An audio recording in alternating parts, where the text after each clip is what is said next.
This week on Conundrums, we'll be talking with Jose Escamilla.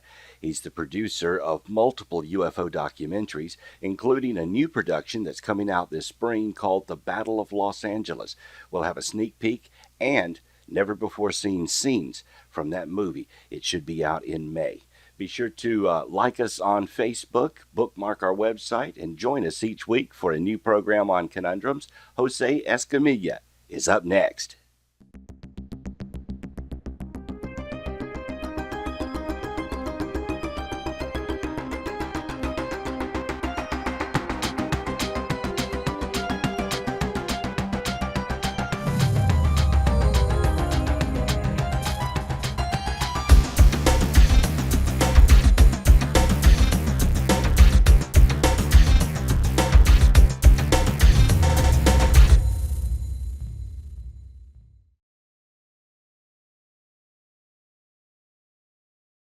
We're talking with Jose Escamilla. He's the director, producer of several UFO documentaries, the owner of TBLN Films. Jose is our guest today. Jose, you are coming to us from New Mexico? No, I'm in Los Angeles, California. Los Angeles, okay. Yeah. And Mission. you, did you live in Roswell, or have you lived in Roswell? Yeah, that was my hometown. Roswell was my hometown. I grew up there. Okay, tell me about growing up in Roswell. Yeah, it was great. You know, when I was a kid there, we had UFO sightings there in Roswell and Midway all the time. I mean, there was a lot of activity back in the late 50s, early 60s. Mm-hmm. And so I had a rock and roll band that I was in. It's called the Jesters. We later changed the group to the Ye-Core Jesters. And I was 14 years old at that time. This was shortly after my father passed away. I started, the only thing I could do to help the family was playing a rock and roll band, which I loved, you know. And it was cool. And I grew up with all the kids, man, that their parents and grandparents were involved in the Roswell UFO crash. We used to go out to the two sites where there was two crashes, actually. Mm-hmm. There was one that's not really been publicized that much over at Pine Lodge. But, yeah, there was a lot of activity back in those days, too. How did you get interested in doing videos? How did you get interested in making documentaries?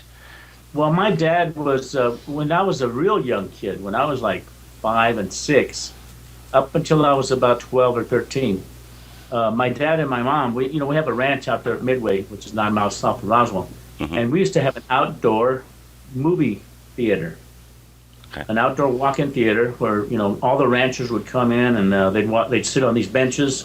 It was like a Cinema Paradiso. Mm-hmm. I don't know if you saw that film, but my dad used to rent films from Black Hawk Films, and we'd have movie and popcorn, the whole thing. And I was always interested in celluloid, making movies and things. My dad showed me how to shoot a commercial. I was like about 12, And I've always been interested in making films, but I took a real detour when the Beatles came out, and I did rock and roll, and that was it, because I could pick up chicks that way. Yeah, that was the thing, and I had my little groupies there in the 8th grade. The Rhythm Masters was my first band, but that's the way it started. I've always wanted to make films. It's just that like I said, I detracted and went into rock and roll for quite a few years. And in 1977, I moved here to San Diego, and I was working as a night chef at Torrey Pines Inn. And I used to hang out at the university there in San Diego, across the street from Torrey Pines. I lived in Del Mar for a few years. And I'd go in and play the piano in some of the practice rooms for free. And I wrote a couple of songs. I was going to try to reunite the Beatles through a fan, writing songs for the Beatles to reunite. It was called I'm Asking You to Play Once More for Me. Mm-hmm. And it was to get the Beatles to, hey, we are your fans. We're asking you to play one more time for us. Then you can stay disbanded. We don't care after that. So I did that for a while. Then moved to L.A. in '78. Did you ever get any response from the Beatles? Did they talk with you? I got to meet some of the people that were involved with the Beatles, and it was cool. It was a really cool thing. But I got into filmmaking at that point. That's when I decided to I started acting. I did an acting thing with Charlene Tilton and Ray Walston. This was my first movie. where I acted, and I suck at acting. So I decided to become a screenwriter, and I found out how to write screenplays from one of the neatest ladies that's in town here, Daleen Young. And then I decided I want to be a producer, then a director, and all this kind of thing. I found my niche was editing. That was my niche. That's where I really enjoyed doing it, because it was after all the elements are put together, you bring it to me, and I'll put together the film in editing bay. And that's basically how I started. So I've been a film and video editor for 30 years. Wow. Well, yeah, a lot of us realize that we're a lot better off behind the camera than in front of it. In my films too, I've actually put myself in some of my movies. UFO: The Greatest Story Ever Denied. I've done the Hitchcock thing. Yeah. It's just to look, and I don't tell people where to look, but I'm in there. Yeah. I've been in my own too. Yeah. Well, okay, let's talk about that. Now, you started making films, you found your niche, editing, and then you discovered something that's now called rods. What are rods? Yes. How did that happen?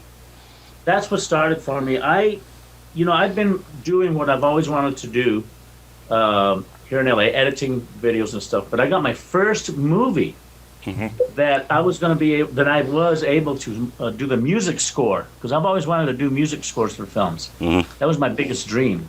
I mean, editing is cool, but I wanted to be a composer, for movies.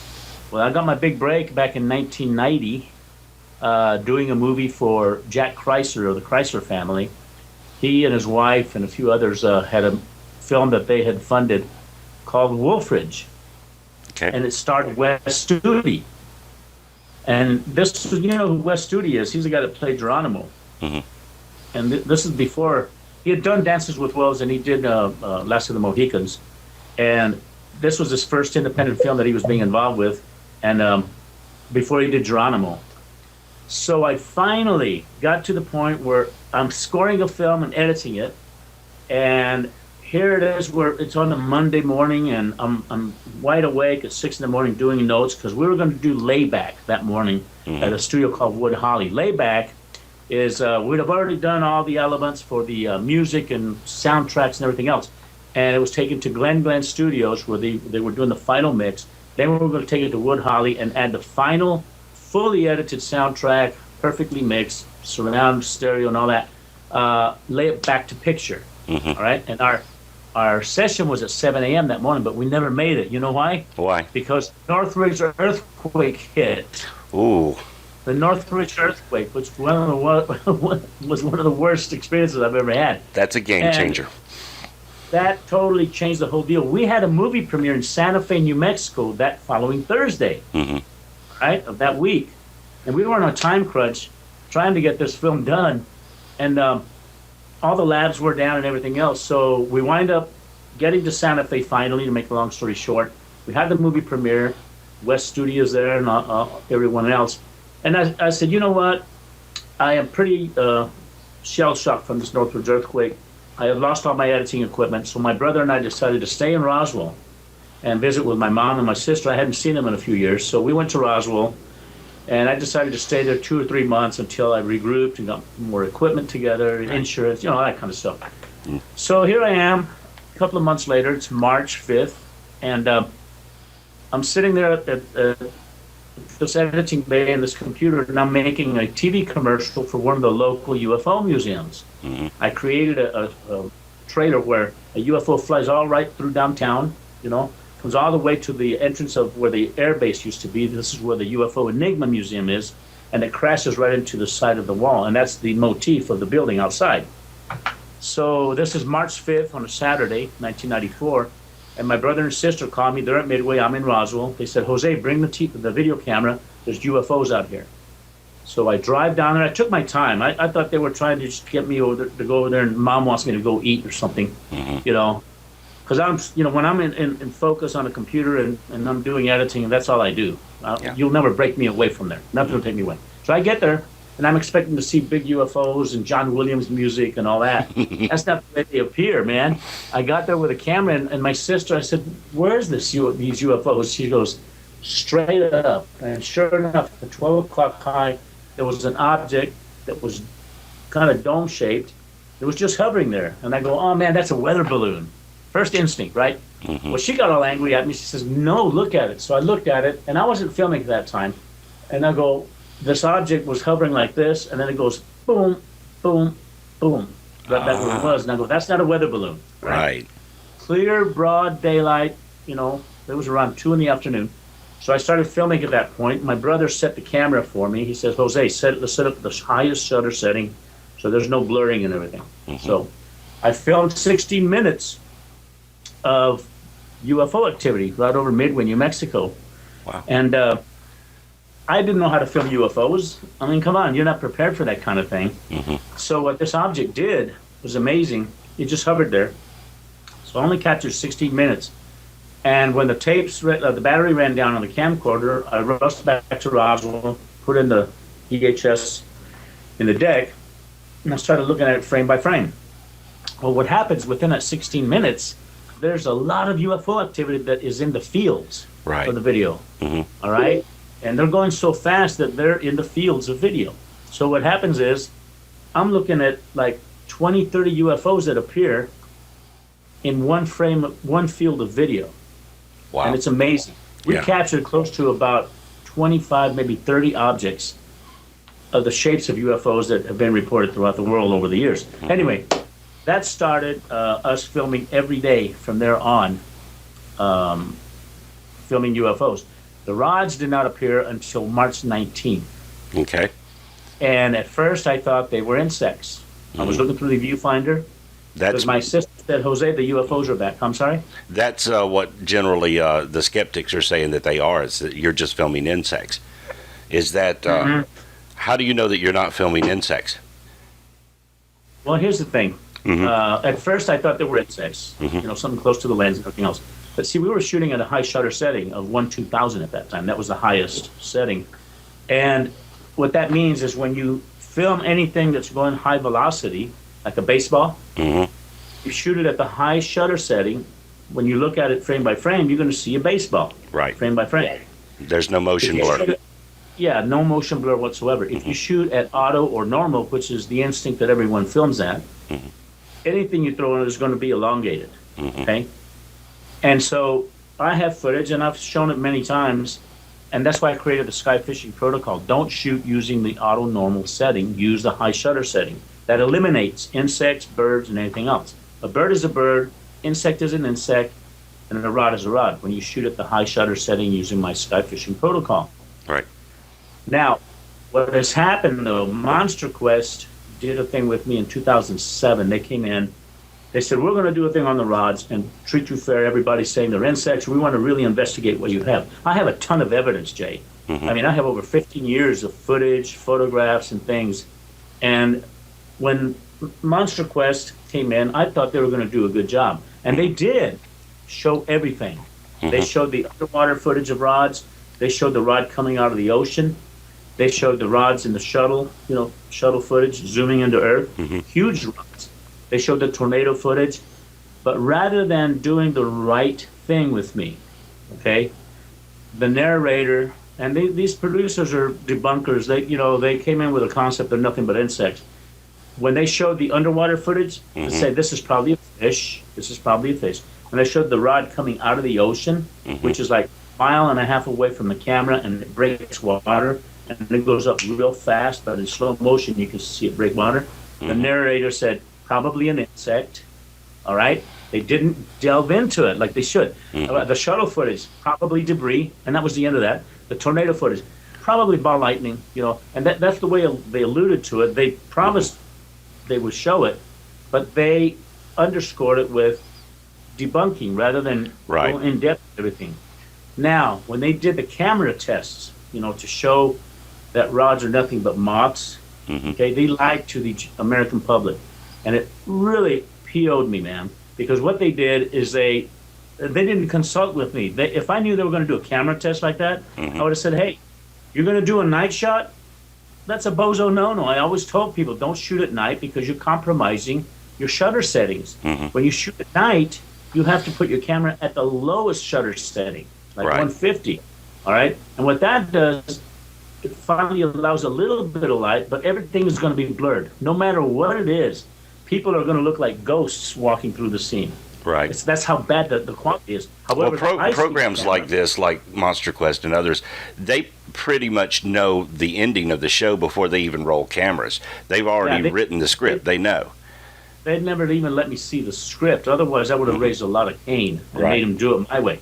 So if they would have been honest about everything, they would have not only done the night test, but they would have done the daytime test using my sky fishing protocol. Right. And then we would have gotten total different results. But because they're a debunking show, they didn't do that. And there's a lot of people out there, Jay, that believe that what Monster Quest did is prove UFOs are insects. Well, they did, because all they shot were moths, but they didn't shoot it the way I told them they should have done it. Right. And one of these days, the day's coming, I'm going to get this Tiger Woods footage shot at 5,000 frames per second, where CBS took the shot. His swing is being shown at super high, high speed, super slow motion, and a white rod flies right over his head, faster than the ball.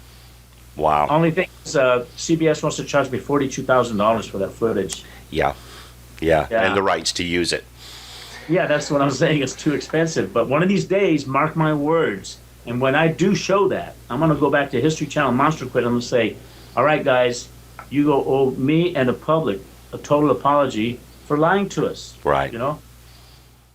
So anyway, that's the way it's been with the rods. And I'm doing a rods film finally later this year.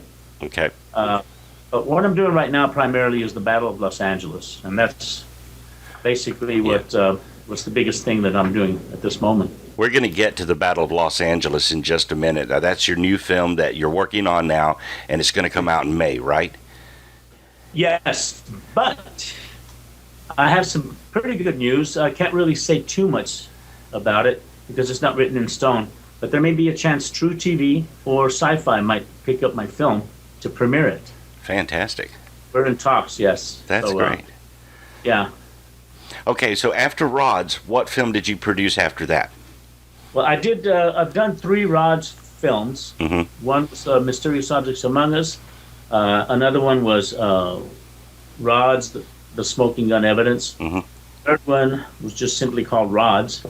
Right. And the fourth one I'm doing is Roswell Rods, the Jose Escamilla story. And then I'm going to come out with it later this year when I have a budget. Right. And I did UFO, the Greatest Story Ever Denied. Oh, yes. One of the best, if not the best, documentaries out there. That is on par. I mean, that's right up there. Great documentary. Thank you. I really worked hard on that one. Started working on that one in 2001 and finished it in 2006. Zero budget. You know how it is. And I just finished the remake of it this after. How do you get money for your films? How do you market them and budget for them, and how do you get money for them? Well, a lot of them are out of pocket. I build websites for a living, and I do editing for other companies and individuals.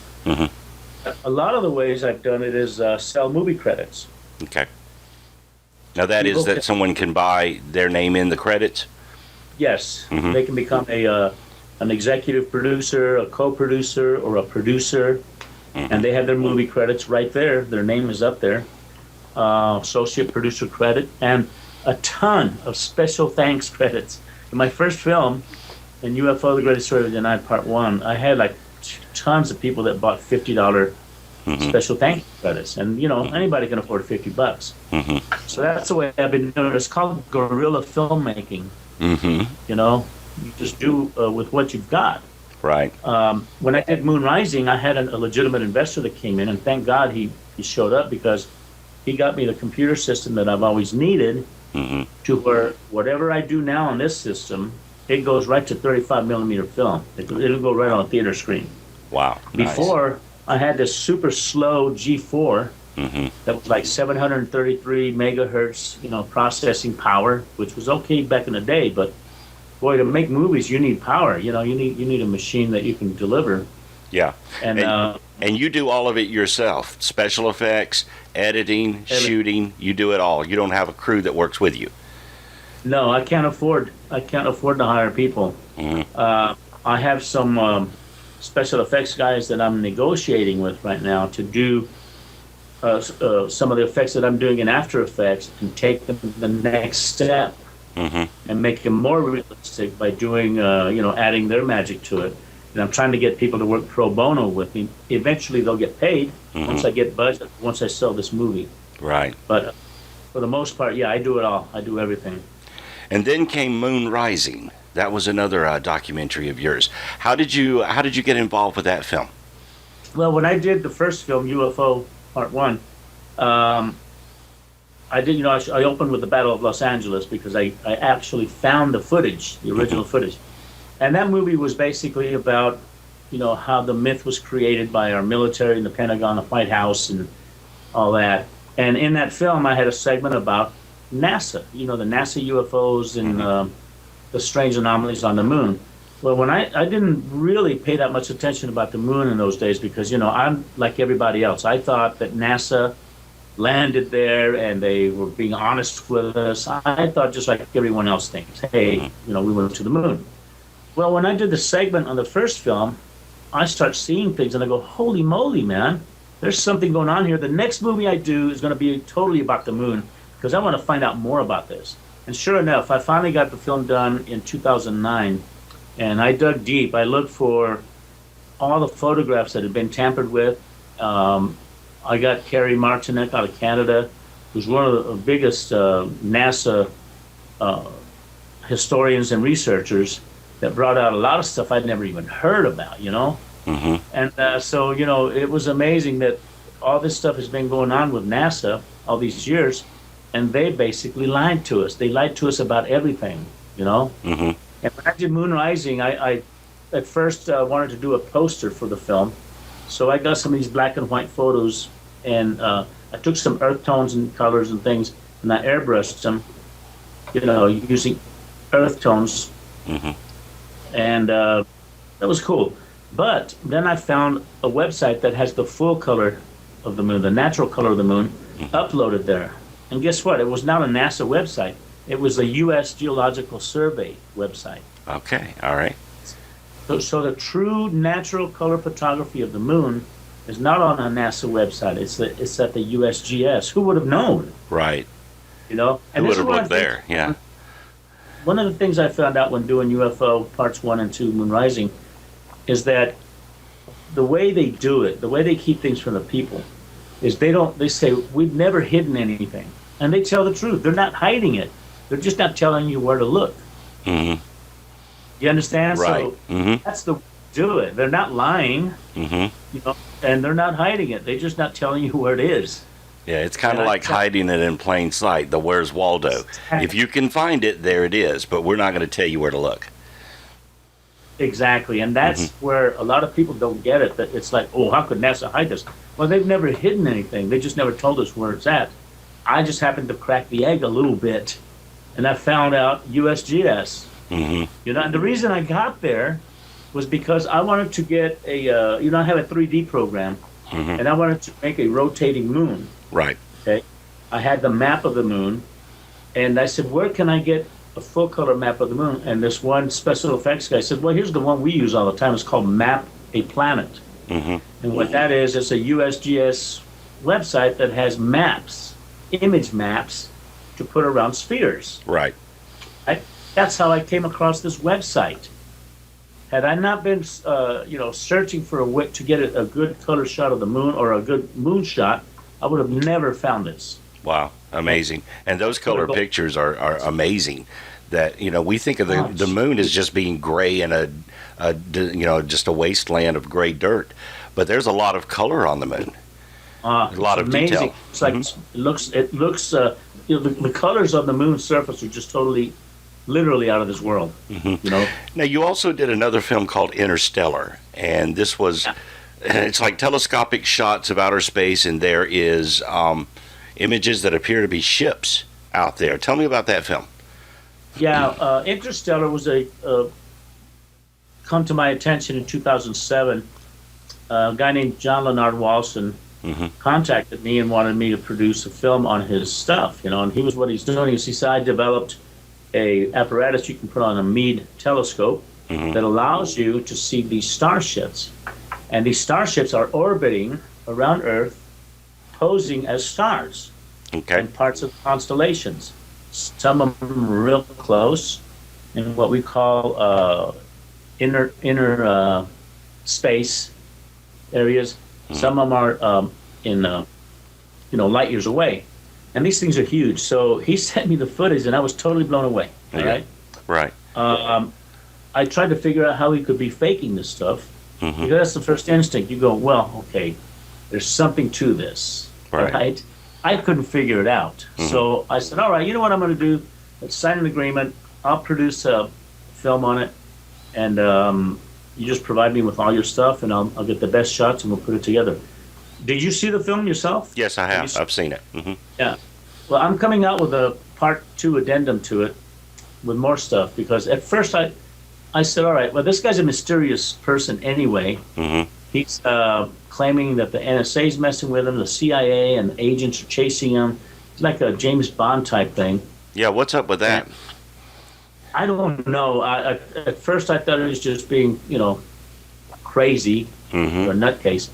But there were a few things that I kind of took, I said, all right, I'm going to have to figure out what's going on here, because maybe this guy's an agent, an agent provocateur, messing with my head, wanting me to go out on the limb and say this, that, and the other, and then he's just going to say, it's all fake, and Escamilla is a fake, that kind of thing. Right. So I did a few research inquiries and things, and it turns out that there was another guy on space.com that was catching the same kind of objects, but in different sectors of the, of space, with a telescope, similar objects, all right? And this guy was not the same character, it was a different person. Right. I contacted that guy, he sent me some things, and then I contacted a few others, some astronomers that said, look, we've seen these objects, we think that they're man-made satellites. Okay. And I go, that's fantastic, that's great, but how in the world did we get these out there? Right. I mean, it's taken like 10 years to build the International Space Station, and here we have like 50 or 60 objects that are orbiting in perfect sync, with the constellations that are huge. Right. And possibly inhabited by people. When did we build those, and how in the heck did we get them up there? So you're convinced that it is authentic. It is they are actually out there, and his machine does photograph these things. Yeah, his apparatus that he built for his telescope. But then again, I have another guy, like I said, that's in New Jersey that was catching the same stuff, but using his telescope, and had no apparatus. He was just catching with his telescope. So the apparatus thing is what it is. It's either real.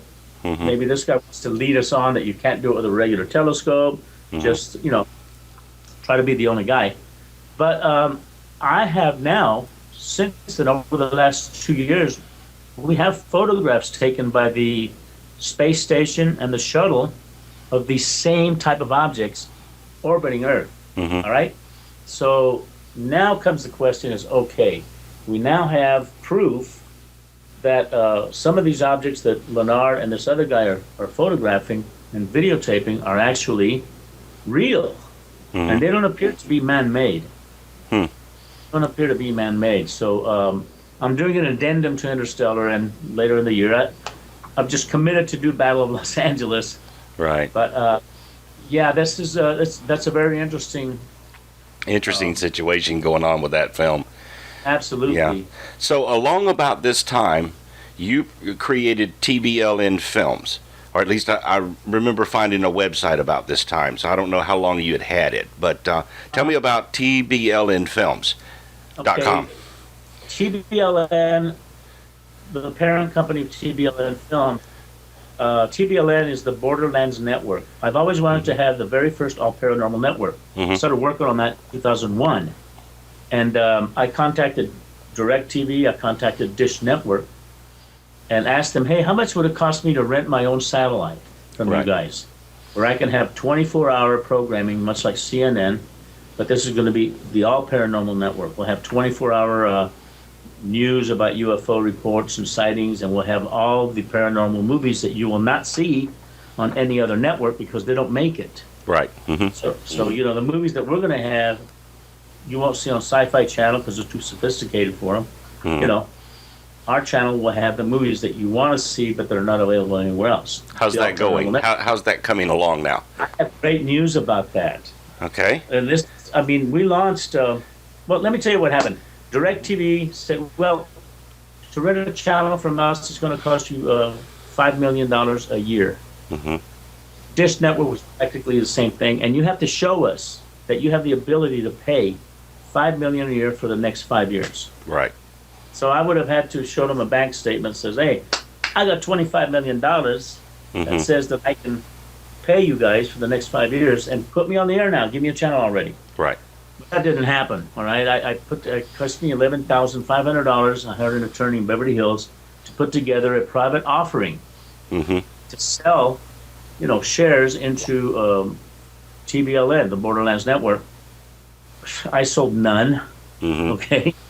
I was trying to raise $50 million. It just did not happen. So it expired, and I go, man, it was an effort, spent a lot of money for nothing.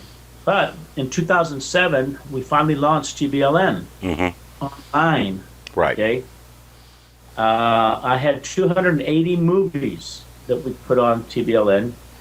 At that year, Interstellar had barely come out. Mm-hmm. So it was the biggest selling movie on our channel. I had David Sarita's movie. I had quite a few films. Right. But the problem I had then was internet online streaming was fairly new and very costly. I was paying like, $500 a month just to stay online. Right. Keep this done.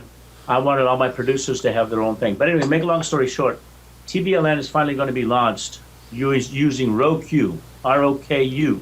Fantastic. Which is the latest thing. It's a little box, sort of like Apple TV. I have one. But you have a Roku? Oh, yeah. I'm be there. I'm doing it. When are you doing it, and how are you doing it? TBLN is going to be there, and I'm getting all the producers back together, 280 movies, and it'll be the All Paranormal Network, man. Yeah. Conundrums. I will have all the films. Conundrums is available on Roku.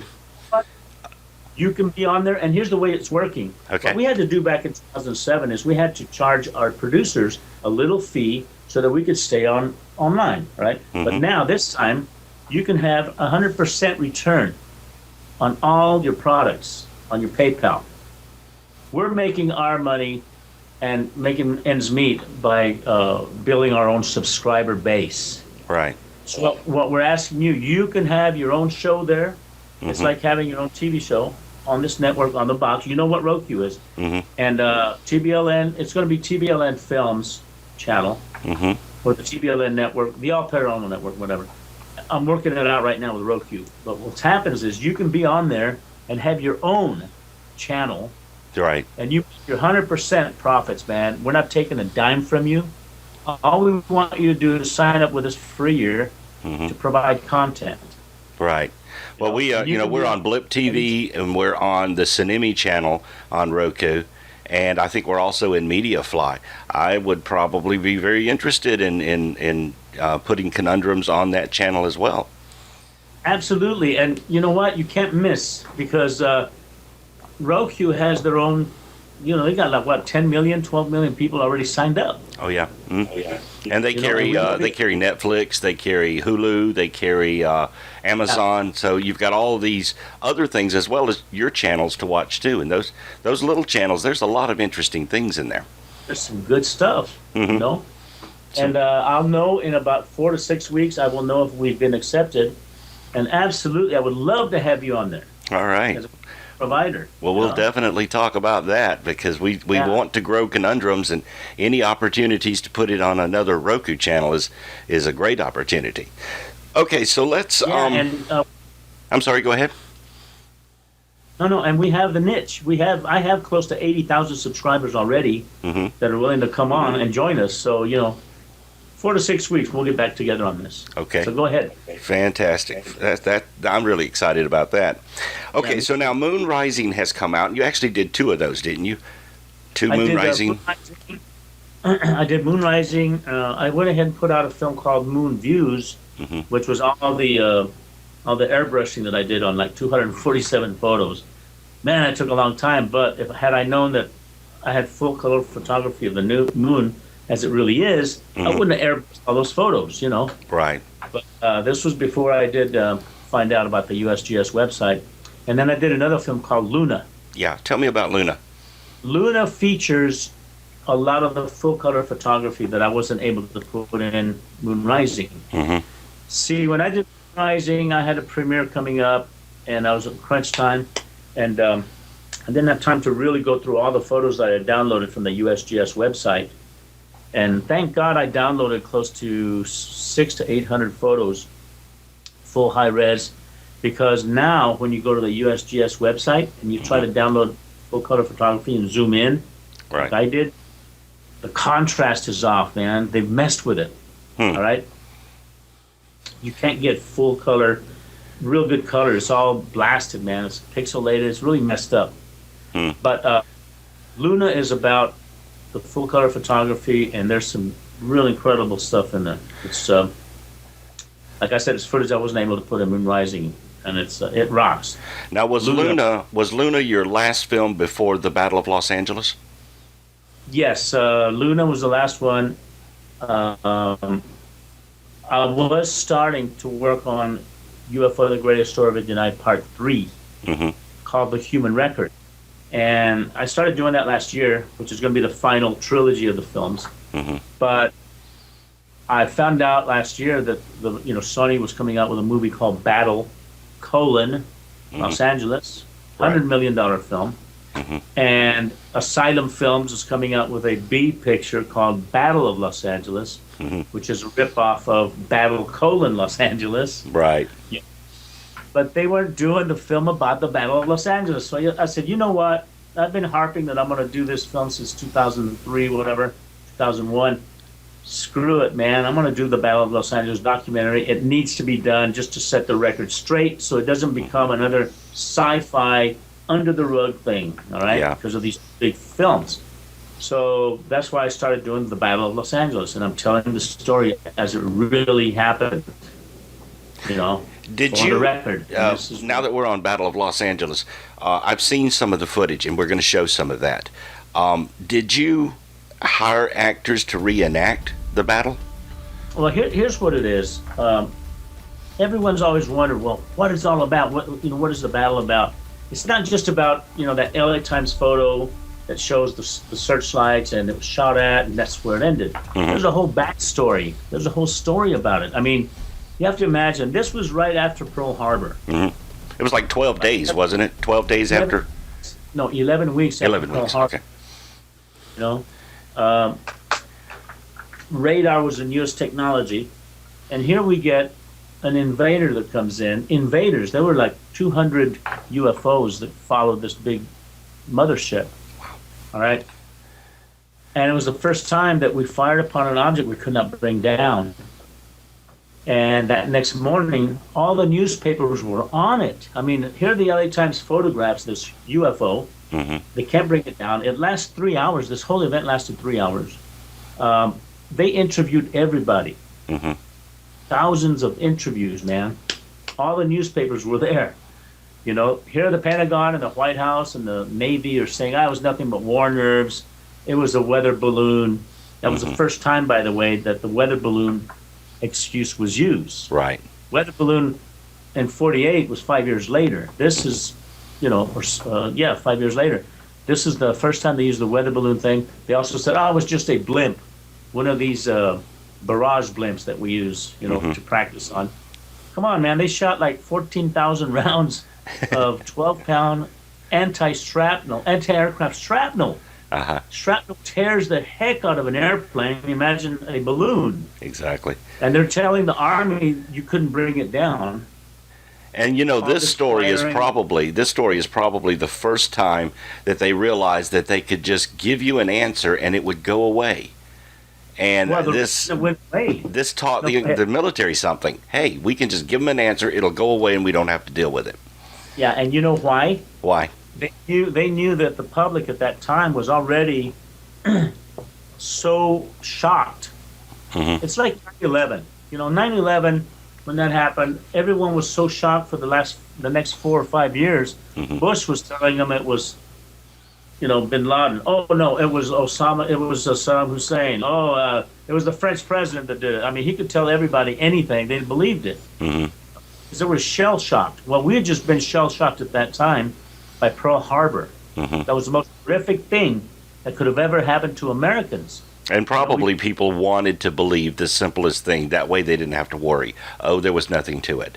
If you come out and say it was the Japanese or it's Martians invading, then you scare the public. Yeah, and if they would have said, hey, we fired upon this object, this UFO, and these hundreds of UFOs, we could not bring them down with our artillery, what's the public going to think? Another invasion, but this time it's aliens. So they decided to just sweep it under the rug. They got the media to turn it around and not even talk about it anymore. The only thing they talked about was World War II, the Japanese. And that was it. That was the mindset. And there for the next 60 years, it was never heard of again until the Freedom of Information Act in 71, when somebody found the General George C. Marshall memorandum that was given to sent to the president, where he stated these were non-conventional aircraft, probably of interplanetary origin. There were 3 that were brought down, one in San Clemente Island, one on Vermont Street over here in LA, and another one over in San Angeles Forest. The Army Corps has taken it, and they were taken to Area 51, which at that time was not known as Area 51. And this is all covered in your movie, The Battle of Los Angeles. Yeah, and some. Wow. I mean, I have policemen that were in Beverly Hills. That one policeman, he says they came in dark clouds. Sort of like Independence Day. You know how Independence Day, the UFO, there's a big cloud and it's fiery, and then out emerges this huge mothership. Well, they say they ionize the air around them, and that would look like a cloud. Yeah, well, this policeman who was in Beverly Hills watched the huge orange object, and then these other UFOs that were coming out, and they said they were coming out of dark clouds. Wow. Okay, let's cut away for just a second because I want to run the new promo you have for the Battle of Los Angeles. We're going to watch that, and then we'll come right back.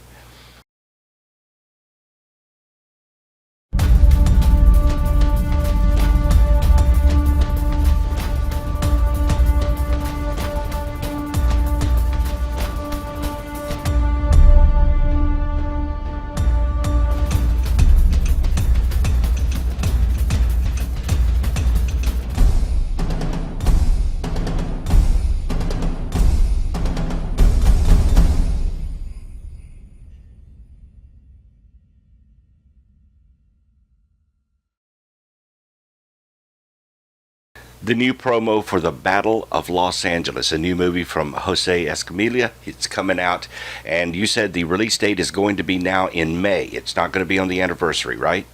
No, I was planning to do it February 25th on the 69-year anniversary, but having a reenactment over here in San Pedro, and our cameras are going to be there to catch this. This is going to be part of the film. I have a gentleman, Jeff Peckman, who brought out Stan Romanek's alien footage. You know who Stan Romanek is? Yes. Jeff Peckman, they want to do a movie premiere in Denver, a world premiere of the film. And so I've decided to release it in May. It's during the Cinco de Mayo celebration there in Denver. Now, when that happens, I'm going to simulcast it on YouTube. You can simulcast it on your channel if you want to, just on that day only. Whatever day it is that we decide to do the world premiere, people will be able to see the movie for free, all right, online, on YouTube and on my other channels. And that's where we stand at this moment. However... So this would be a live feed on YouTube. It's not like a video they could play back over and over. It would just come on and then go off, right? Live feed, yeah. It's not going to be able where you can download it. It'll be a live feed, one time only. View it one time and that's it, you know. However, if I get a deal with Sci-Fi Channel or True TV, yes, that may certainly change drastically. Sure. You know, because they're going to premiere it on their channel, and everybody will be able to see it for free at that time. But a lot of things happening with this movie, and you know, Jay, this is my biggest project. I mean, I've done quite a few. I've got like about 12 movies that I've done, you know, recently. But this film has to be perfect. It's got to be presented. It's got to be first class all the way, you know. Right. And it's a very important event, true story, and the people that are in it were all documented. I mean, this is all documented. Scotty Littleton, who I really wanted to interview, unfortunately passed away November 25th of last year. And I'm dedicating this film to him. He was the most outspoken person of the battle. He was 8 years old when it happened. So I'm dedicating the movie to him. And I'm still going to have him in the film. There's only 3 other people left. Can you imagine? Out of over 1 million people, there's only 3 people left that are willing to talk about this. And hopefully I'll be able to get them before they pass on. Have you had anyone official from the military or that was in the military at the time to confirm what they did, you know, the shooting at it and all? Everyone has passed on. Yeah. That were involved in the military, except for 3 people. There's 3 people that were in the Army at that time. One of them was at the battalion over at Fort MacArthur. One was here in Santa Monica. And another guy was an Army guy that was looking at these things with binoculars at the CBS building. Those are the only ones that are left, you know, that are living. So I intend to get them on camera. It's going to be really cool. I mean, I have some of the quotes. The newspaper articles is what's amazing, is because the reporters in those days, they were on top of it. They were not like our media right now that are, you know, everything is canned. You say this, you ask this, and that's it. No, man. In those days, the media and the press, they were checking the brass, man. They did not put up any BS. They actually asked probing questions. Right. You know, and the editors, of course, would change it from discs to planes. But whatever. The bottom line is, I have all the interviews that were made of all military people in those eras at that time, all the witnesses. I have it all, and that's what this film is going to portray. And it's just going to be an awesome movie, man. How much has it cost you so far to put a movie like this together? My films cost about, depending on the subject matter, this film's going to cost me close to $350,000 to make. I'll be honest with you. UFO, The Greatest Story Ever Denied, that cost me $280,000. Moon Rising, that one cost me $320,000. Right. This film, I have a tag on it for about $350,000 because there's certain things that I need to get done, and that's just what it's going to cost. However, because I can do it all, I can, you know, defray the cost. But I still need camera people. I need a crew. You know, I need certain footage that I want to license. You know, music. I got to pay for the music. It ain't free. It ain't cheap. It ain't cheap making a film, is it? It ain't cheap. But I tell you what, if I have to cut the corners and do the whole movie by myself, I will do that. I've done it before. I do it all the time. So that's why I sell movie credits. And you can go to thebattleofla.com. And God bless you people that submit and buy a movie credit, man. I don't care if I have 1,000 $50 movie credits. I'll put you on. It may be the longest end credits in history. I don't care. Wasn't there a film, Paranormal Activity, or one of the paranormal films recently? They did something similar to that, because the credits at the end of it listed like all the fans or everyone that had posted into it. Yeah, it's a trend. You know, that's what we do. It's a great way to market a film. It's a great way to get the money, you know. It's called guerrilla filmmaking. And what a great way to be a part of a film. This movie, The Battle of Los Angeles, I guarantee you it's going to be huge. It's the only, I'm the only one doing the actual movie of what really happened. You know. Do you have any, take us behind the scenes, do you have any funny stories, something that occurred while you were shooting the movie? God. Plenty of funny stories. Yeah. Pick one. You know, well, you know, I'm sitting here. I have a ghost here, you know. I have a poltergeist or something here. In your house? Yeah, there's an attic up here. I'm sitting here working. You know, I have weird hours. The time that I work on my movies is like from 8 p.m. or 10 p.m. all the way to 5 or 6 or 7 in the morning. Right. And I go to bed, and I wake up about 11, 12, you know, noon. Weird hours, like when I was doing rock and roll. Same thing. Well, I'm sitting here, and I don't even know if this is funny. It's probably kind of creepy, but I'm sitting here and I'm working on one of the scenes in 3D software that I have, and I hear this. on the ceiling here. There's an attic up here. Hmm. Dr. Roger Lear was here one day. It was on an afternoon. I'm working on his promo. And we're sitting here minding our own business, and we hear that. Now, you know the difference between somebody pounding on the wall or, that kind of thing, or the tree branches hitting the wall. These were solid foot stomps, man, like somebody was stomping upstairs. Wow. Of course, there's nobody upstairs. So this one night, I'm over here working, and I usually don't get scared because I've seen a lot of things pretty bizarre. This time around, there was a stomping, and that door over there, I don't know if you can see that door right there. Yeah, we can see it. That door's freaking slammed shut. Wow. Scared the crap out of me. It's like somebody just went whack, slammed the door. And it startled me because I'm over here, like where I'm facing you, I'm over here working on this computer. And the door slammed shut. Now, this is about 4 a.m. It's Right. totally quiet outside. There's no eerie wind or full moon. You're all and by like I said, yourself. I usually don't get scared, but I'm by myself here, And suddenly, I feel, okay, something's going on here. I know there's no reason for that door to slam like that, Yeah. So And, you have a poltergeist. Have you it named was it? scary. Have you I given it a jumped name? up. I'm sorry, have you given it a name? No, I'm afraid to. I'm afraid to. I don't want to wake up some morning and somebody stomping on me, man. Do you think you'll ever do a film on ghosts or Sasquatch or some other subject other than rods and UFOs? Yes, Yes? I plan to. I want to do, once I finish the Battle of Los Angeles, and once I finish UFO The Great Story of the Night Part 3, The Human Record, I'm going to get away from UFOs and the moon and stuff, and I'm going to do a ghost film. Oh, wow. I've got a case that occurred in London.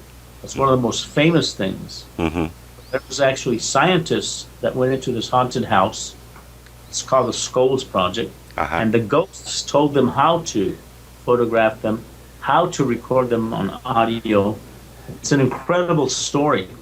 And I've been in contact with the people that were the professors at that time at the university. It's a heck of a ghost story, man, and it's real. Are you going to shoot it in London? Yeah. I'll go to London and shoot it. Fantastic. Okay. So, it's a real important case, yeah. The Battle of Los Angeles, it's coming out in May. And what's the date again for the release of it? At this point in time, it's tentative May. It's during the Cinco de Mayo celebration in Denver, but it's tentative about May 6th, 7th, or 8th. We don't have a solid date yet, Okay. but it'll be around that time. Now that cool UFO cap you're wearing, do you also sell merchandise on TBLNFilms.com? Yes, sir.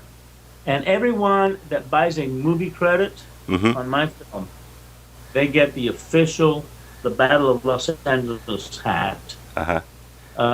Special thank you credits, I think they just get a DVD before it's ever released. But associate producer credits, I got T-shirts, I got posters.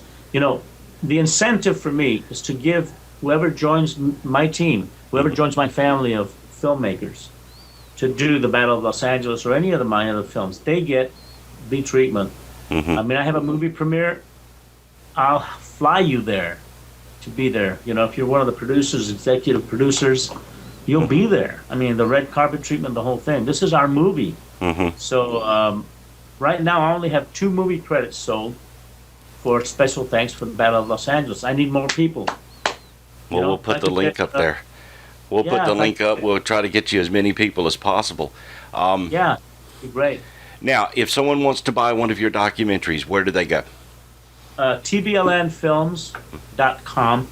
And that is T as in Tom, B as in Bob, L as in Larry, N as in Nancy, films.com. It stands for the Borderlands Network, TBLN Films.com. Fantastic. Jose, we're running out of time, but I want to thank you for being my guest on Conundrums, and we'll definitely get back in touch with you about that slot on Roku. Yeah, that's going to happen. that's happening. It's in the works. Just So keep us posted on that. And if you'd like to pick up on one of Jose's excellent documentaries, every one of them a fine piece of work, go to TBLNFilms.com. And do you autograph if someone buys something directly from you? I will do whatever it takes to raise the funds that I need to make this film. So you can even have an autographed copy right there. Absolutely. I'll do everything you want me to do within reason. But I will do anything you want me to do.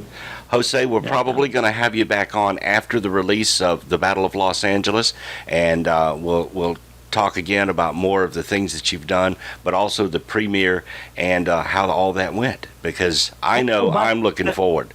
Yes. One more thing. Yes. In 2008, I wrote a screenplay called The Battle of Los Angeles, which was going to be like a feature film, drama, action, and everything else. Mm-hmm. I'm having it adapted into a novel. This is going to be my first book. Oh, wow. Yeah, and it's a tearjerker, okay? Okay. It'll make you cry. But it was going to be a dramatic film.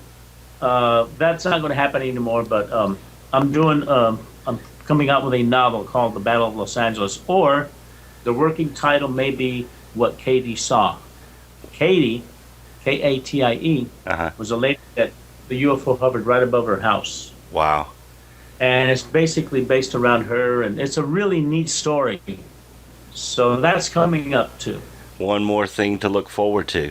And again, I can't wait for the premiere of the Battle of Los Angeles. We're going to scatter throughout the program some of the special effects that you've done for this movie, because I know what it takes to do special effects. You can spend an entire hour on 4 seconds, an entire day on 4 or 5 seconds.